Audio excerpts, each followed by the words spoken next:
So, today we're going to be taking a look at +1/+1 counter build that I threw together with some cards that I had available that all had +1/+1 counter synergy. This is the first deck that I've played post this last year Monday's ban, where Omnath disappeared, Lucky Clover disappeared, so we should be seeing a lot less of those obnoxious decks. Right now, I believe the two biggest problematic decks right now are Rogue Mill, Crab Mill, and Embercleave decks. Although I haven't seen an Embercleave deck yet, but Mill has become kind of a big strategy. Luckily, we have kind of a way to take advantage of that, but you'll see as we go through. So first off, let's go ahead and take a look at this deck, and then see what we can do with it. So first card we have, this is our only one drop. It's an instant called Light of Hope. Basically, you pick between gain 4 life, destroy enchantment, or put a +1/+1 counter on target creature. Now, I love versatile cards. They are like my bread and butter when it comes to deck building, and this is perfect. The gaining 4 life is rarely relevant. I mean, I suppose it could save you if necessary, but the enchantment removal is pretty relevant, and the +1/+1 counter is like, you know, the synergy of this deck. So yeah, I mean, it's basically our main removal piece for enchantments, which is really good against life decks. It's good against what are they called? The shrine decks. And there's just like a lot of enchantment based stuff that this can hit, but otherwise you can just do a +1/+1 counter and get, you know, stuff in that way. We have 3 copies of Varsity Solidarity. The only reason why I have it down to 3 is because it is a sorcery. This would be an unbelievable card if it was instant speed, but it is not. However, it does put a +1/+1 counter on each creature you control, so that's why we have, you know, up to 3. Otherwise, this would probably be a 2 of, maybe even just a 1 of, even at the low converted mana cost. Moving on, we have 4 copies of Feat of Resistance, which is an instant. It puts +1/+1 counter on one creature, but it also gives it protection from a color of your choice. So if we happen to have a creature that we don't want to die, or we don't want blocked, or what have you, we can use Feat of Resistance in order to shut that down, and because it's instant speed, we can usually prevent it. The only problem is this deck does not run a whole lot of stuff that's at instant speed, and so I don't usually prep for it the way I probably should, but, you know, I think in gameplay you'll see more of what I mean. One of the biggest all-stars in the deck, Luminarch Aspirant. At the beginning of combat on your turn, put a +1/+1 counter on target creature you control. This is usually the first creature that we cast, and so typically it just kind of end of turn as a 2/2. It gets killed a lot just because of how much value it has, but it's a great card in this deck. It's really helpful, keeps the whole synergy thing running, and it keeps us up to pace. We have 3 copies of Inscription of Abundance, which we just saw in the Meaning Green deck. I think it makes even more sense in this deck because you have the life gain, which is great stall, you have the fight, which is removal, and of course you have the +1/+1 counters, which is exactly what we're trying to do. 4 copies of Conclave Mentor. This is a Selesnya card, green-white, and, you know, quite literally Selesnya because of, you know, the Selesnya artwork. Anyway, if one or more +1/+1 counters will be put on a creature, put that many plus an additional 1 instead, and then when it dies, you gain life equal to its power. So more stall for the late game, but mostly it's just there to give you additional +1/+1 counters. Oathsworn Knight. Cost 3 mana, enters with 4 +1/+1 counters. So just from that alone, this means it's a 4/4 for 3, which is pretty cool. But what really makes this insane is it says if damage would be dealt to Oathsworn Knight, while it has a +1/+1 counter on it, prevent that damage and remove the +1/+1 counter from it. So basically, this makes this card insanely hard to remove. Which is great because, unfortunately, the downside of the card is it is forced to attack constantly, so if they have a block that would kill it, we could keep it going. But because it is a +1/+1 counter synergy card, and we can constantly put more counters on it, this thing's most likely going to stick around for an extremely long time. Its biggest weakness, though, is getting exiled. But wasting removal on it is something I think a lot of people would be discouraged to do. The only reason why I'm only running 2 in this deck is because I didn't have an extra rare. Otherwise, this would without a doubt be a 3 of. I don't think it would be a 4 of, but it would definitely be a 3 of. Pride Malkin. When it enters the battlefield, you put a +1/+1 counter, and then each creature with a +1/+1 counter has trample. Yes! That's what we want to do. That's what we love. Because a lot of these cards get huge, and then the only thing that's holding them back is is a lack of trample. I really don't like that it's a 2/1 for 3 and is very easily killed, but other than that, it's just, pure upside. And then, of course, if you take a close look at that art, it kind of looks like an oil painting, which, I love. Anyway, we got 3 copies of Felidar Retreat. This was a 3 of only because of how much it costs, but otherwise it synergizes perfectly. It creates creatures, and it puts +1/+1 counters on them, on all of your creatures at once, and of course then they gain Vigilance until the end of turn. But these are landfall triggers, and that's not nearly as good as I would like in this deck. I'm hoping later to do some additional tweaks to it to make this more friendly towards it, but overall, I already had 2 of this. I only had to spend 1 rare to get a 3rd one, and I think 3 is just about where we need to be.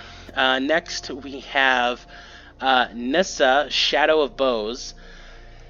This card in previous tests has proven to be ridiculously valuable. So I mentioned earlier that mill has kind of been a huge strategy lately, and that's been problematic. We're going to see exactly how that helps. So first of all, landfall, whenever a land enters, you put a loyalty counter on it, which helps her stick around. The first ability, we don't care that much about, but it does say +1, untap a land you control. You can have it become a 3/3 elemental with haste and menace until end of turn. It's still a land, so that's helpful. It gives us something to attack with. It gives us something that's hard to block to attack with, but it's not super relevant to our design. What is surprisingly relevant, though, is its Nissa's -5 ability, which is you can put a creature card with converted mana cost less than or equal to the number of lands you control onto the battlefield from your hand or graveyard with 2 +1/+1 counters on it. And I've already seen this do a lot of work against mill decks. They just put a bunch of stuff in the graveyard. You just automatically bring it back. Boom, +2 +1/+1 counters. So it adds to the synergy. You can just fetch stuff from the graveyard. And because of the way that the landfall synergizes, you can usually do this about 2 times a game, possibly 3, and that can really make a difference. Then we have 2 copies of Polkranos Unchained.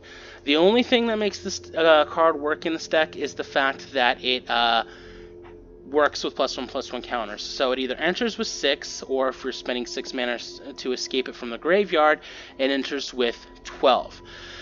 If damage would be dealt to Polkranos, you just prevent the damage or remove that many +1/+1 counters from it. You can force it to fight another creature, which is good because it's removal on a body, and then of course it escapes by exiling 6 cards in the graveyard. We don't really have a mill synergy here, so that's part of the reason why we only have 2, because the escape only works so often. Don't get me wrong, when it does escape, it's insane because 12 +1/+1 counters, and if you have that with Pride Malkin, that's just face beating right there. And then finally we have 4 copies of Wildwood Scourge, which is another really good card in this deck for a multitude of reasons. It enters with X +1/+1 counters on it, where X is however much mana you want to invest other than the 1 green that's required. Whenever a +1/+1 counter is put on another non-Hydra creature you control, put a +1/+1 counter on Wildwood Scourge. And honestly, I've got no problem just dropping it for 2 mana, 3 mana. It's a great early game play as long as it's, just not for 1 mana. As a matter of fact, this is currently my favorite turn 3 play. So turn 1, I play a tap to land, which we'll go over the mana base here in a second. Turn 2, Luminarch Aspirant. Turn 3, a Wildwood Scourge. And then you just pump the Aspirant. The Scourge gets some benefit off of it. There you go. Mana base. It's nothing great. It's 3 plains, 3 swamps, 3 forests, 3 temples of silence. Unfortunately, I don't have the other temples at the moment, and I didn't want to waste the rares just yet. So we're kind of using Jungle Hollow and Blossoming Sand instead. We have 1 copy of Indatha Triome because I opened one, and then 3 copies of Fabled Passage to go get these things. I might consider pumping it up to 4 and dropping a swamp, since that seems to be the least relevant color. But yeah, that's the deck so far. Now let's go see exactly how functional it is.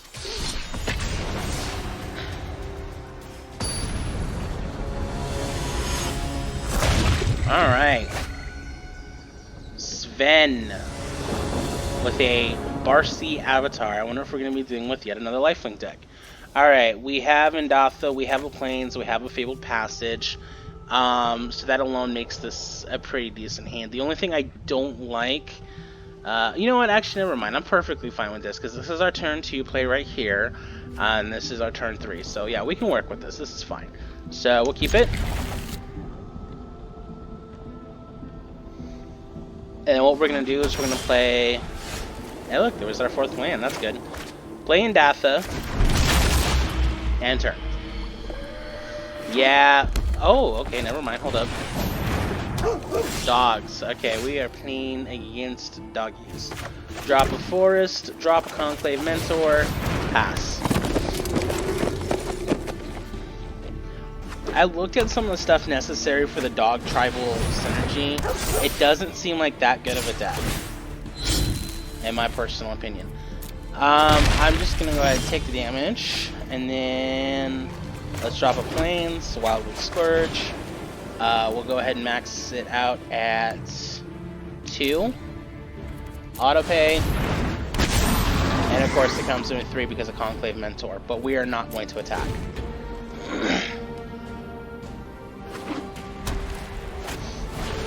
Underworld Rage Hound. Vigilance Dog. Okay, this is a pretty threatening setup. Dealt choose turn to dogs you control. Okay, so the only thing we can really do is block this in order to prevent additional damage. We're gonna have to figure something out though. Oh, okay, Oathsworn Knight.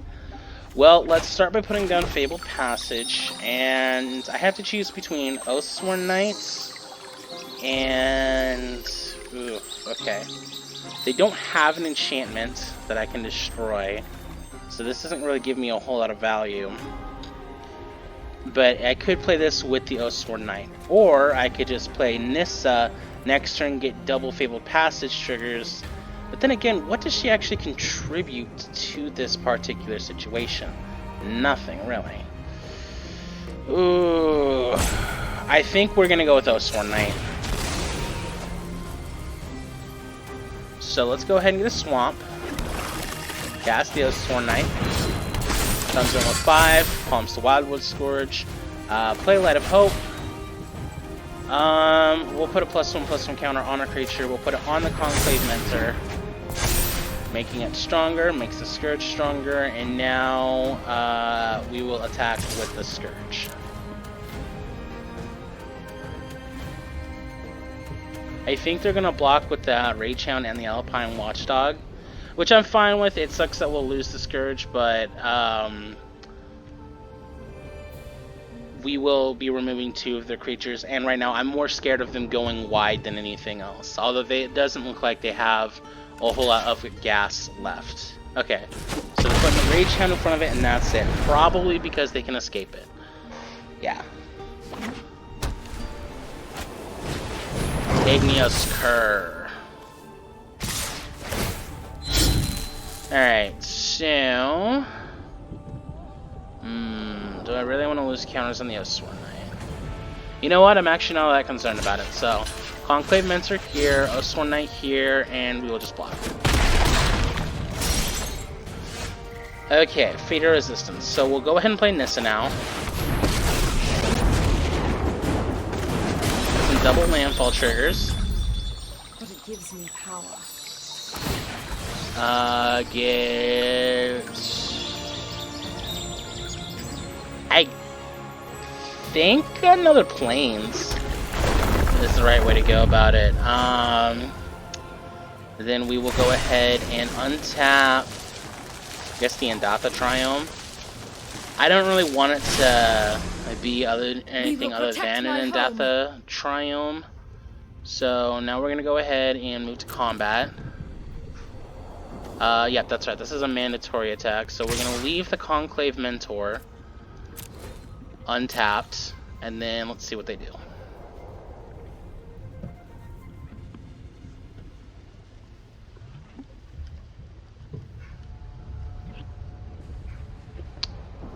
They're thinking, oh, okay. Nothing. Alright. That's good. Alright, so we got them down to 9, which means we might be able to finish this up later. I can prevent some damage with Feat of Resistance and Conclave Mentor, so that's a plus.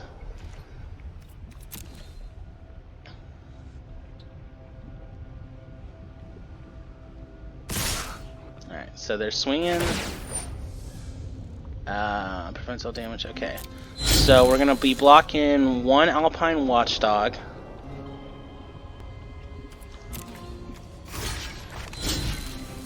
Block. Let's see if they do anything. Oh, I should have paid attention to that. That's okay. I don't think it's going to be enough to, let's see, 4, 5, 6, 7, 8, 9. So yeah, that'll be a lot, but I think we can still win next turn anyway. I'm mostly doing this to get counters. Okay, so Luminarch Aspirant goes down, and we don't really have anything in the graveyard that we can pick up, but I think we can close the game by turning one of our lands into a creature. So we're going to do that with this Plains. Move to combat. We're going to go ahead and put a +1/+1 counter on the Plains, which makes a significant difference, and we're going to attack all out. And then we have the Feat of Resistance to pump, and I think we've got this, no matter what. So they're blocking the 11/11. Yeah, they don't have a block that they can make that's going to save them. They would have to exile something. Next. Perfect. Alright, there you go. Not a bad first game. I think it would have been better if we had our cat give trample, which would have been pretty ironic given the fact that we were facing a dog deck at the time. But yeah. Alright, let's check this pack real quick and then get on to our next game. What do we got? We have... Oh, cool. Alright. Seems fun. And looks like we have another extra rare, so let's see if we can't find something good to spend it on. I'm thinking maybe another Oathsworn Knight, because that really put in some work last game. I just don't know what I would remove. Maybe a Wildwood Scourge? That's probably one of my better early play game cards. I think we're gonna go up an Oathsworn Knight. We'll go down an Inscription. Yeah. We'll do that for now. Alright, let's go ahead and see if one less Inscription and one more Oathsworn Knight helps us win more games. B and E. Alright. Jungle Hollow, Temple. Ooh. I mean, I have 3 lands, I just hate that they all come in tapped. Other than that, we have Light of Hope, Barcy Solidarity, Feat of Resistance. We don't have a creature. We don't have an early game creature, and with the way that Standard is right now, we need a creature, so... I think I have to mull this, because, yeah, we have 2 cards that are dead in hand until we have a creature, and the soonest we can get one is turn 4. So, yeah, not happening. This is better, objectively. I think what we'll do is we will put the Feat of Resistance back, maybe? I'm thinking. Maybe the Light of Hope? No, Feat of Resistance. just in case we're dealing with enchantments. That's kind of a huge threat right now. Still don't like that it's all tapped lands, but that's kind of the risk that you run with triple color decks these days.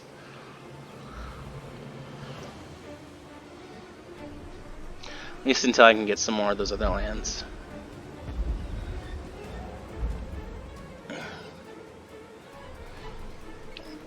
Oh look, we both have the Ghoul-Draz things. Oh. Okay, we have our fourth land, which means we will be playing Felidar Retreat later. Let's go and do Temple of Silence so we can get that scry right away. I don't need a second one at the moment. Thank you.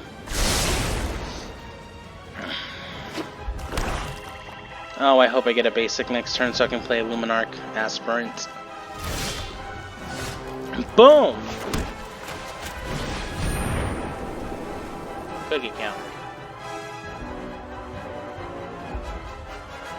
But honestly, losing this to a counter is not the worst thing in the world. Okay, they're letting it go through. Maybe it'll get drowned unlocked. Makes sense. That'd be a good card to get rid of it. Oh, Heartless Axe. So it didn't get countered, but it did get killed.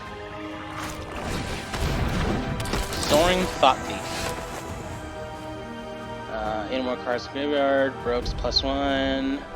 Each opponent. Okay. Ugh. Not a fan, but, you know, deal with it.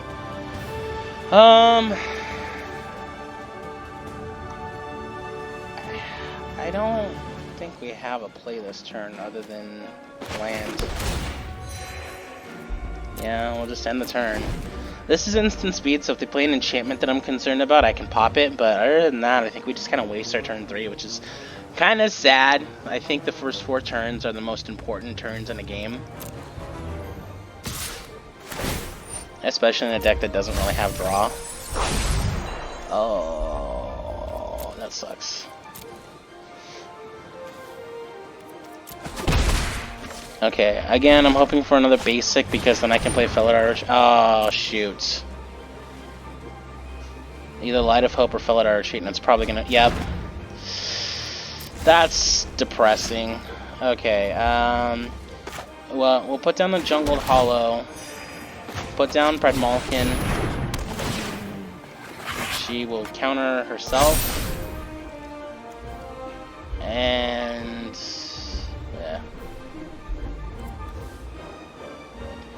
Not a lot of greatness going on, sadly.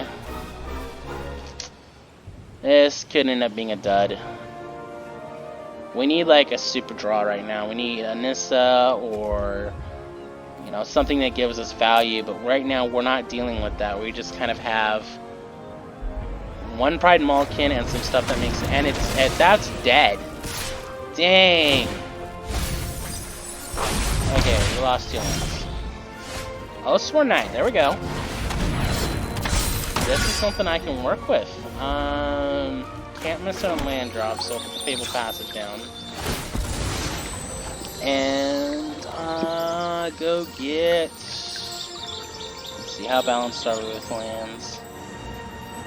I guess we'll get a forest. Maybe it should have been plains. I don't know. But we'll go ahead and end the turn from here. We'll probably play the Light of Hope 4+1/+1 counter later if necessary, but we'll see how it goes. Grasp of Darkness, if they have another one, would be a great way to get rid of a Sworn Knight, but if we put another +1/+1 counter on it, that'll keep it from dying.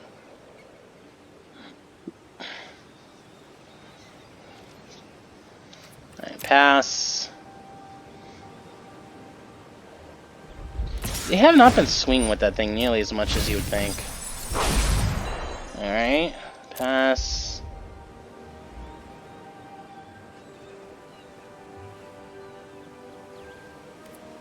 Pass. Okay. My turn. Okay, now we have Feat of Resistance. Really, I think all we can do for this point, or at this point, is just swing and do what we can to keep the Oathsworn Knight from dying. So we have Light of Hope for that. We have Feat of Resistance to prevent possible bounces or exiles or other stuff like that. So could be fine. Let's see what our opponent tries to do. What are you gonna do? You gonna grasp me?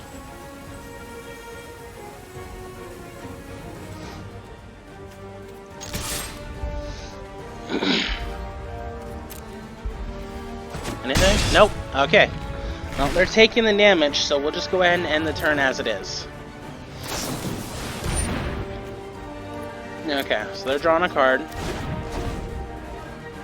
On the plus side, it looks like they're really hurting on lands, which is probably what's keeping them from just completely raffle stomping us right now. Yep, that's what I thought was going to happen.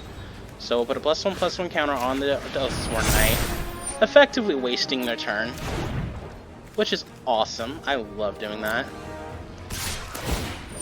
Because then putting that stuff on us on their turn doesn't matter nearly as much as when it's on our turn. Okay, Temple of Silence is a little land drop, which is helpful. Inscription of Abundance. I suppose it doesn't matter what's on top because it's most likely going to disappear anyway. So, I guess we'll leave it there. That's fine. Alright, next, we just attack, and then if they try to remove it again, we have Feat of Resistance to prevent it. And yeah, we're just kind of top decking, hoping we can get something that helps. I would love to have another Pride Malkin, but we only have 3 in the deck. 1 is dead. We have 2 Conclave Mentors gone. 3 of them actually, looks like, so most likely not getting that. So we still have other options that'll help us win the game. But Feat of Resistance. +1/+1 counter, and it gets protection.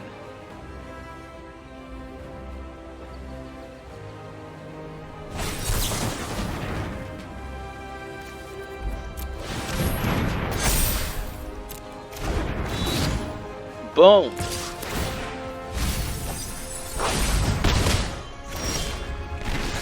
Upside of having too much mana. Downside, now we have to deal with that.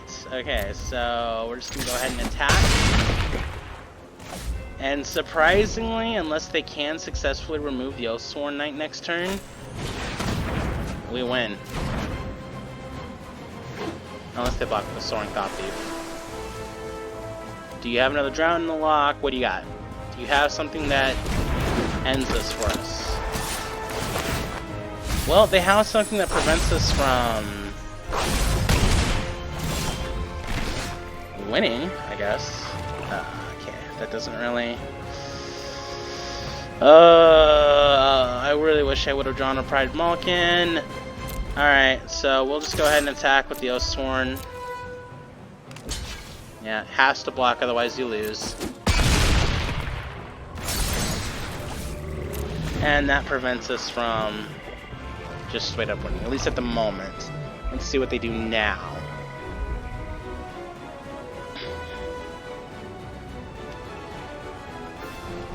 Well, so far it doesn't look like they have removal. At least not sufficient removal.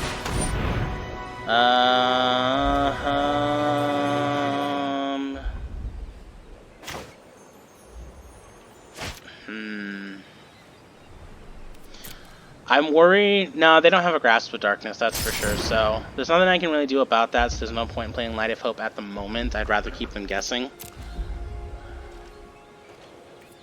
Alright, now we're going to play it. So we're going to go ahead and put a +1/+1 counter on the Oathsworn Knight.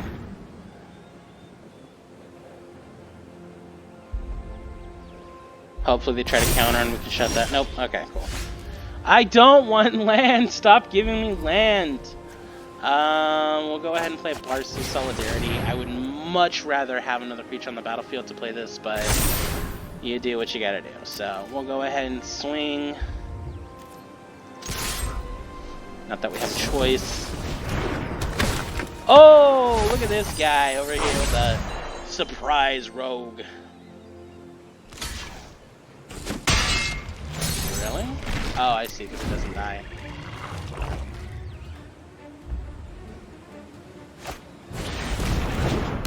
Oh no. This isn't good. He's starting to gain a little bit of momentum. And because he keeps milling us and we don't have any... Stop giving me lands! I don't need lands!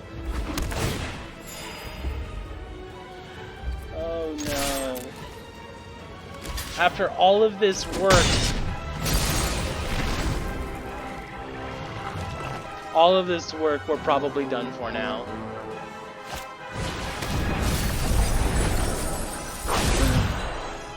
Oh, maybe not. Well, the Prismalican's gone, but... Polkranos helps.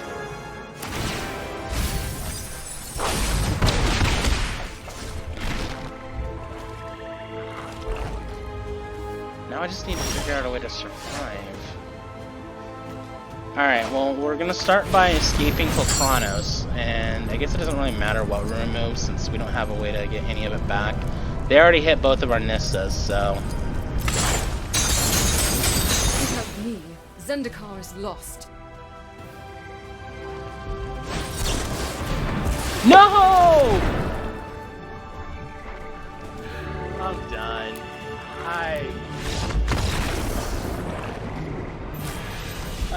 We don't have a way out of this.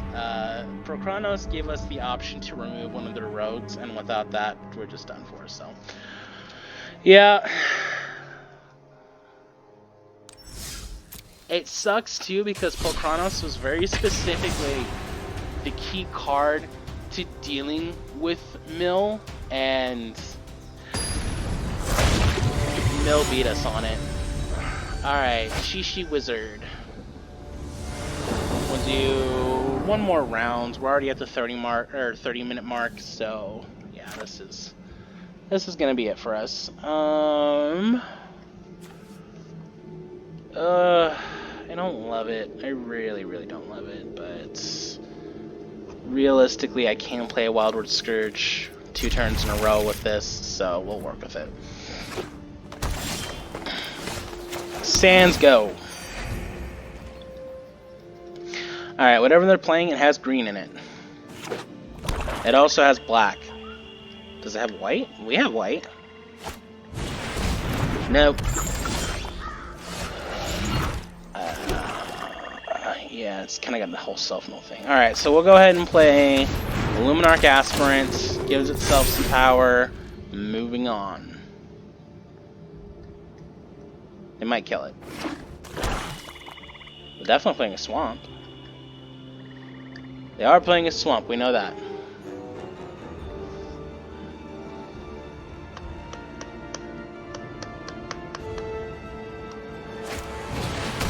Savvy Hunter.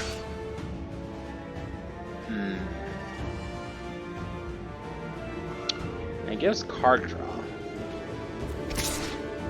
So that's the thing, I guess. Yeah, we're just gonna keep it 3, that's fine. Was really hoping for that to be a land, you know. Okay. We'll go ahead and do Wildwood Scourge, play... we'll go ahead and put the counter on the Luminarch Aspirant. No attacks. I think I'd be fine with taking an L with the Wildwood Scourge blocking the Skull Prophet because it shuts down their ability to ramp, and it also gets rid of their self-mill thing. I don't know if self-mill is relevant to them. Maybe they're just using it to ramp, but we'll see. I'm not really picking up a read on what this is. I do know that I've seen a deck that has both of these in it before, but I can't think of what it is off the top of my head. Okay, apparently ramp is relevant because they just played Elysian Carted. I'm just gonna take the L on this one again.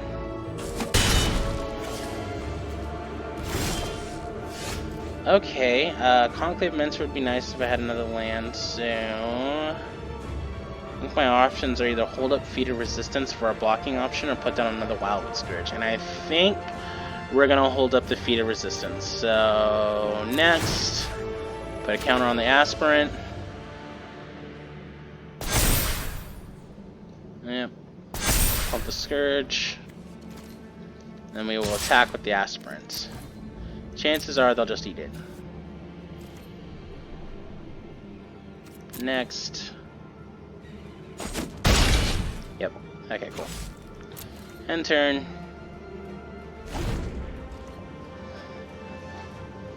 Be scared, my friends, for I am holding up 2 mana. It's not blue mana though, so I don't suppose you need to be that scared.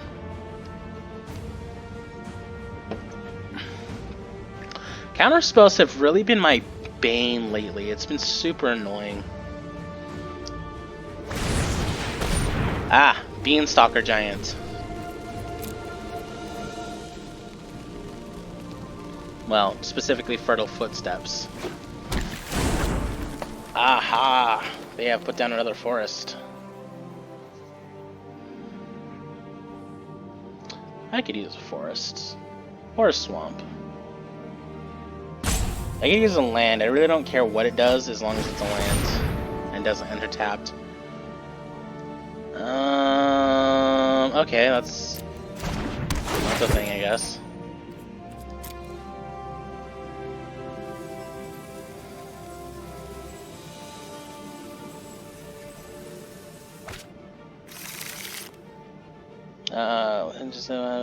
Oh. We better figure something out to deal with that. Alright, so I'm gonna go ahead and put down Feet of Resistance on the Wildwood Scourge. Give it protection from green, I guess. It has protection from itself. Block it.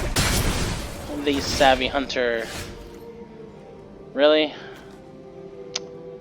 This sucks. Okay. We're gonna have to put down a Wildwood Scourge. Pay 1 for X. Auto pay it. Luminarch Aspirant. I think we just pump this Wildwood Scourge. I think we can attack with both of these.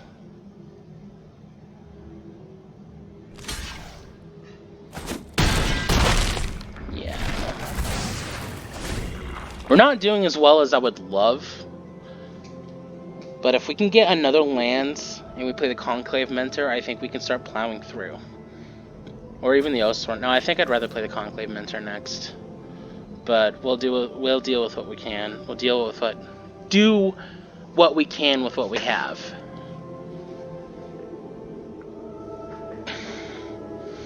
I mean, they have a clear advantage at the moment. They still have 6 mana available to them. Now, they haven't played a land yet, which tells me they don't have one, which means they're not going to be playing the Demon of Loathing. Yeah.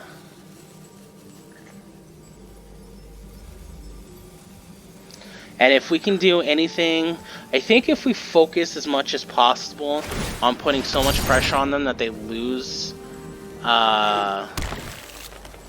their ramp, and we can keep that Demon of Loathing from hitting the battlefield, we'll be in a pretty good position. Because once that hits, we're kind of screwed. Okay, we have a Temple of Silence. Not something I really wanted to see, but... Whew, Feet of Resistance, tempting, but it doesn't actually help us at the moment, especially since our big focus right now is advancing our game plan. I think we're going to have to throw this, so we will go ahead. Let's read exactly how this works. On another non-Hydra creature. Okay, cool. So we will go ahead and put a +1/+1 counter on Luminarch Aspirant. Yep, trigger both of those. And then when we move to combat, it'll hit again. We swing with all of them.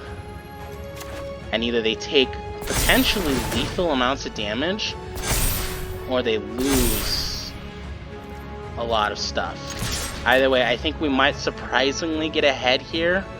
And whether or not we have to deal with the Demon of Loathing afterwards kind of depends.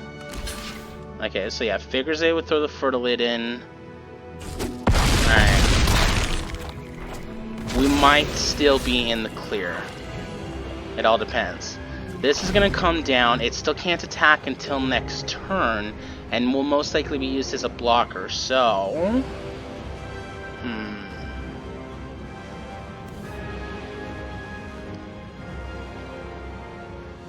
Next turn, if we play Oathsworn Knight, since this enters with +1/+1 counters and is not a Hydra, these two will pump. Luminarch Aspirant will pump both of them again, so we might still have a very solid win. But we also just have a win on the grounds of our opponent quit. Okay, works for me. At least we had a plan if things went sideways. But, alright, well, that concludes it for this video. I will most likely do another video with this deck later on after I've had a chance to tweak it and upgrade it. Because it obviously has a few flaws, but for now, thanks for watching and have a great rest of the day.